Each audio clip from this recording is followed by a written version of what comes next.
பழங்காலத்தில் தர்மம் மெலிந்தும் அதர்மம் தலை தூக்கிய காலம் அது. மக்கள் அநியாயம், பொய், வஞ்சகம் ஆகியவற்றால் துன்பப்பட்டுக் கொண்டிருந்தனர். அக்காலத்தில் ஒரு மகா சித்தர் வாழ்ந்தார். அவர் பெயர் முனி. முனி என்பவர் சிவபெருமானை உயிராக நேசித்த ஒரு தவசீலர். காட்டிலும் மலைகளிலும் வாழ்ந்து ஓம் நமசிவாய என்ற மந்திரத்தை இடைவிடாது ஜபித்து வந்தார். முனியின் தவம் வலிமையானது. அதனால் அவர் அருகிலிருந்த இடங்களில் பேய்கள் ஓடின, தீய சக்திகள் நடுங்கி. இதைக் கண்ட சில கொடிய மனிதர்களும் தீய சக்திகளும் முனியை அழிக்க திட்டமிட்டனர். ஒரு இரவு அவர் தவத்தில் ஆழ்ந்திருந்த போது அவருக்கு விஷம் கொடுத்தனர்.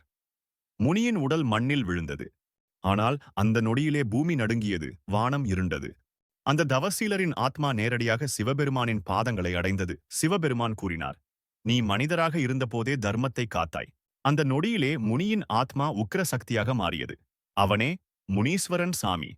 கரிய நிறம், செந்நிற கண்கள், கையில் வாள், தண்டம், காலடியில் தீய சக்திகள், முகத்தில் முனீஸ்வரன் சாமி கிராம எல்லைகளை காக்கிறார். அநியாயம் செய்தவர்களை தண்டிக்கிறார்.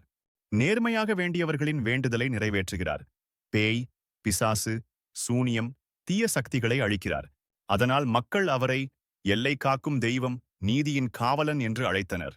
இன்றும் பல கிராமங்களில் அமாவாசை, செவ்வாய், சனி சுடுகாடு அருகில் கிராம எல்லையில் முனீஸ்வரன் சாமிக்கு தீபம் ஏற்றி காவல் கேட்டு வழிபடுகிறார்கள்.